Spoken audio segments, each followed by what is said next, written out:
Salams and welcome. Thank you for joining me in chapter number 4, Surah An-Nisaa, part number 1. Right, in this English rendition of the Holy Quran, translation and commentary by Abdullah Yusuf Ali, published by the Islamic Propagation Center International from Durban, South Africa. Right, so let's start with this. This is the introduction to Surah 4, Surah An-Nisaa. This surah is closely connected chronologically with Surah 3, Surah Al-Imran.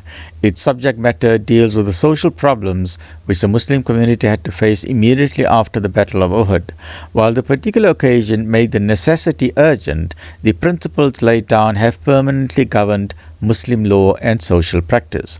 Broadly speaking, the surah consists of two parts. First, that dealing with women, orphans, inheritance, marriage and family rights generally, and second, that dealing with the recalcitrants in the larger family, the community at Medina, namely the hypocrites and the accomplices. Right, a summary of this chapter, Surah An-Nisaa, chapter number 4.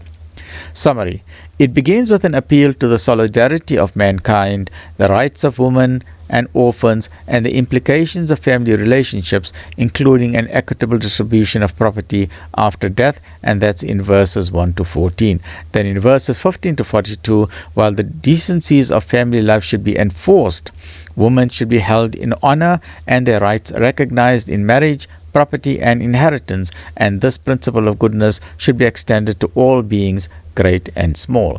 Then in verses 43 to 70, the sections in Medina not yet in the Muslim community should not go after false gods, but should accept the authority of the apostle and obey him. Then it will be the privilege to be admitted to a great and glorious fellowship. Then in verses 71 to 91, the believers should organize in self-defense against the enemies and beware of the secret plots and mischiefs of the hypocrites, how deserters should be treated. Then in verses 92 to 104, caution about the taking of life, recommendations for leaving places inimical to Islam, religious duties in the midst of war. Verses 105 to 126, treachery and the lure of evil. Verses 127 to 152, women and orphans to be justly dealt with. Faith must go with justice, sincerity and moderation in speech. And the last section of the chapter, verses 153 to 176, where people of the book went wrong, with honorable exception. Right, where they went wrong and how they went wrong. Right, the rhythmic prose of 4 verses 1 to 14. All mankind are one, and mutual rights must be respected.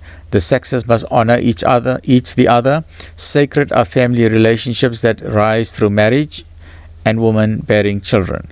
Orphans need special loving care. In trust is held all property, with duties well defined, and after death, due distribution should be made in equitable shares to all those whose affection, duty and trust shed light and joy on this our life below. Let's start with this. A'udhu billahi minash shaitanir rajim. Bismillahir rahmanir rahim.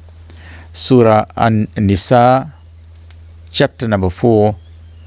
Nisa, the woman. Bismillahir rahmanir rahim. In the name of God, most gracious, most merciful. In the name of Allah, most gracious, most merciful. Ya ayyuhan nas, O mankind. So this address is directed to the whole of mankind. O mankind, reverence your guardian Lord who created you from a single person, created of like nature his mate, and from them twain scattered like seeds countless men and women.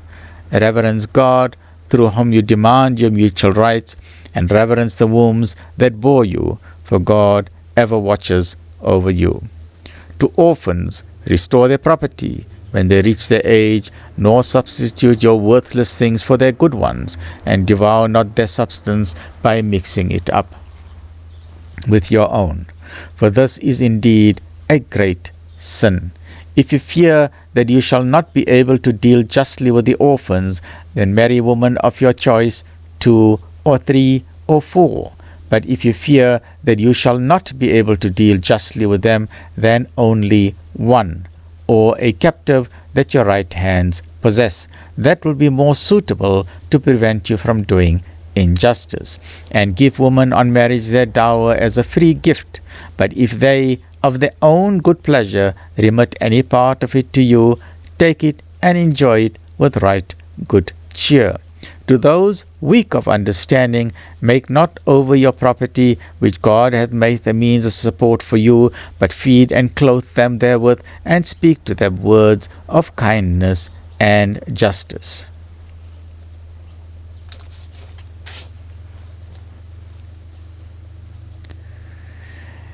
Make trial of orphans until they reach the age of marriage. If then you find sound judgment in them, release their property to them, but consume it not wastefully, nor in haste against their growing up. If the guardian is well off, let him claim no remuneration, but if he is poor, let him have for himself what is just and reasonable. When you release their property to them, take witnesses in their presence, but all sufficient is God in taking account. From what is left by parents and those nearest related, there is a share for men and a share for women, whether the property be small or large, a determinate share. But if at the time of division other relatives or orphans or poor are present, feed them out of the property and speak to them words of kindness and justice. Let those disposing of an estate have the same fear in their minds as they would have for their own if they had left a helpless family behind. Let them fear God and speak words of appropriate comfort. Those who unjustly eat up the property of orphans eat up a fire into their own bodies. They will soon be enduring a blazing fire. So join me in the next episode. We're going to continue with chapter number 4, part number 4, and we are busy now with part number 2. So we finished part number 1. So join me in the next episode for chapter 4, Surah An-Nisaa, part number 2. Stay well, look after yourself. Alhamdulillahi Rabbil Alameen.